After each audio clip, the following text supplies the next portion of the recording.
1990 के बाद का दौर बहुत महत्वपूर्ण है भारतीय सामाजिक और आर्थिक रूप से, क्योंकि यहाँ पर जो अर्थनीति थी बहुत ही आमूलचूल परिवर्तन हो जाता है आर्थिक नीति में। अब पूरी तरह से खोल दिया जाता है भारतीय बाजार को विदेशी निवेश के लिए।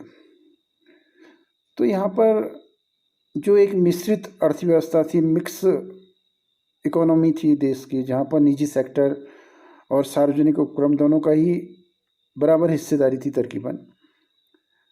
एक मिला जुला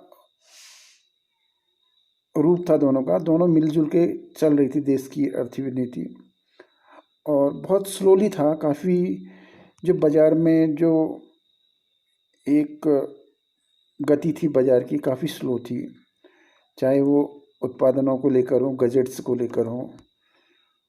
तो इसी को सामाजिक ताना बाना भी यहाँ पर जो बदलाव आते हैं आर्थिक अर्थनीति में, यहाँ पर भारतीय जो सामाजिक ताना बाना था वो उसमें एक विशेष वर्ग विशेष के लिए ये त्रासदीपूर्ण स्थिति लेकर आता है 1990 के बाद का दौर।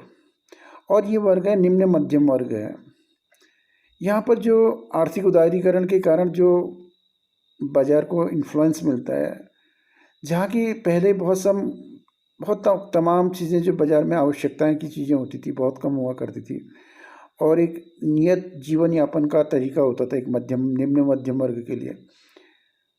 हालांकि ज़रा उसको मुश्किल का सामना तो ज़रूर करना पड़ता था, लेकिन इतनी जद्दोजहद नहीं थी उसको इन चीज़ों को संलग्न करने में, या इन चीज़ों से जीवन को निभाने में, जीवन को आगे बढ़ाने में इतनी ज़्यादा मुश्किलात नहीं होती थी। तो जब यहाँ पर भारतीय बाज़ार में जब विदेशी कंपनियाँ आती हैं तो उनका मुख्य उद्देश्य यहाँ पर पैसा कमाना था। तो पैसे कमाने के लिए ज़रूरी था कि आपकी आवश्यकताओं में इजाफा किया जाए, बढ़ोतरी की जाए, कि आपको ये भी आपको आवश्यक है, ये भी आवश्यक है। जैसे कि मसलन पहले हम जो हमारी खाद्य आपूर्ति की चीज़ें होती थी, रोटी दाल चावल और अन्य चीज़ें, यही मुख्यतया होती थी। इसके इतर हम ज़्यादा चीज़ें सोचा भी नहीं करते थे। फिर हमारे इंस्टेंट फूड आए, जैसे ब्रेड है या इंस्टेंट नूडल्स वगैरह, और ये भी हमारे जीवन का हिस्सा बनते गए। ऐसी तरह जो इलेक्ट्रॉनिक गैजेट्स थे, ये चीज़ें भी हमारे जीवन में आने लगी। कुछ वैभव, कुछ इनसे कुछ कंफर्ट भी हुआ हमारे जीवन में, कुछ कंफर्ट भी हुआ जीवन में, हालांकि कुछ सुविधाएं भी हासिल की, लेकिन इसकी हमें बहुत बड़ी कीमत भी चुकानी पड़ी है। आवश्यकता हमारी उत्तरोत्तर बढ़ती गई बाजार ने इस तरह से कि आपको ये भी आवश्यक है, ये भी आवश्यक है। तो इसमें निम्न मध्यम वर्ग के लिए एक त्रासदी क्यों होती है कि उसकी जो आमदनी थी एक निश्चित थी, और इस आमदनी को लेकर एक स्टेटस सिंबल भी होता है।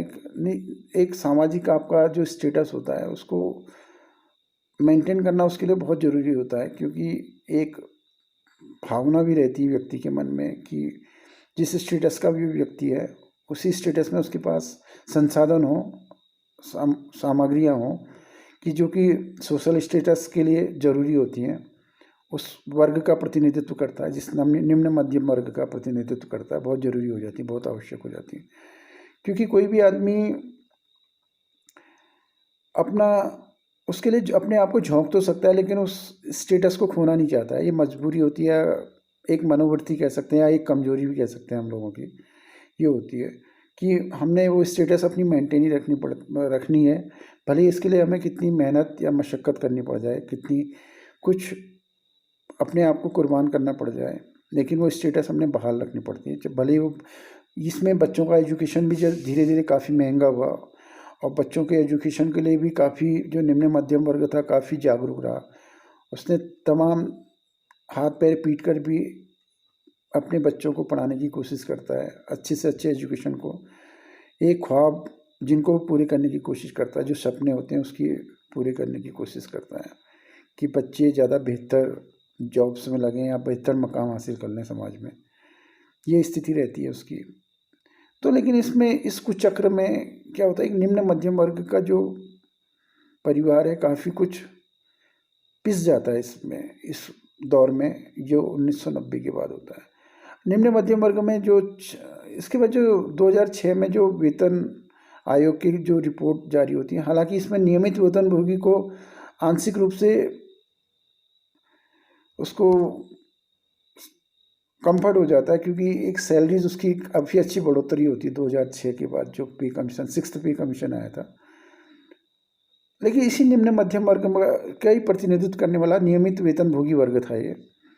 इसके लिए कंफर्ट हो गया, क्योंकि इसकी जो काफ़ी अच्छी बढ़ोतरी हुई थी यहाँ पर से इसकी सैलरीज में।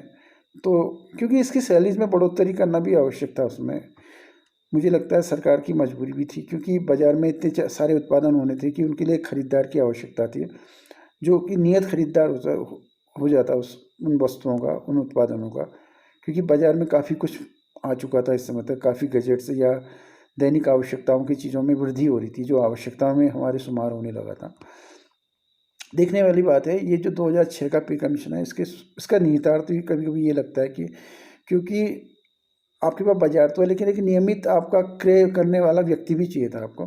तो उसके कारण इस वर्ग की जो निम्न मध्यम वर्ग या मध्यम वर्ग कह लीजिए, जो कि इसका प्रतिनिधित्व करता है, नियमित वेतनभोगी वर्ग था ये, जिसको कि नियमित रूप से वेतन मिलता है। और इसी वर्ग में एक था जो प्राइवेट सेक्टर का था, चाहे वो किसी भी तरह का व्यवसायी हो, छोटा व्यवसायी हो या कोई प्राइवेट सेक्टर में जॉब करने वाला व्यक्ति हो। तो इसके लिए ज़्यादा मुश्किलों का दौर शुरू हो जाता है यहाँ पर से, क्योंकि उसके पास कोई इनकम जनरेट करने की निश्चित आय जनरेट करने का निश्चित कोई तरीका नहीं होता, और कोई निश्चित आय नहीं होती उसकी, और कह नहीं सकते कि कब किस ढंग से आय होगी नहीं होगी। तो इसको ज़्यादा अपने आप को झोंकना पड़ता है इस मशक्क़त में, जो कुछ सामाजिक या जो उसका स्टेटस है उसको मेंटेन करने के लिए। तो उसको ज़्यादा यहाँ पर मुश्किलों का सामना करना पड़ा इस व्यवस्था में, और वो संघर्ष उसका आज भी जारी है,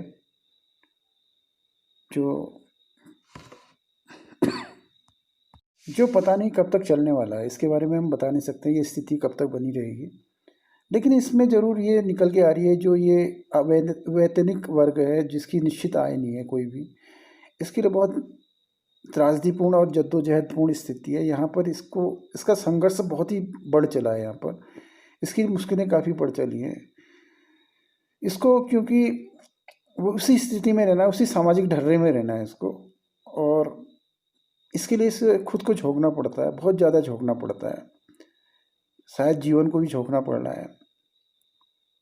अब ये कितना सही है कितना गलत है, ये समझने वाली बात है कि जिस सामाजिक स्थान को बनाए रखने के लिए, सोशल स्टेटस को बनाने के लिए हम जीवन को से ज़्यादा महत्वपूर्ण उस स्टेटस को देते हैं, तो इसमें कहीं ना कहीं हमारी ही मानसिकता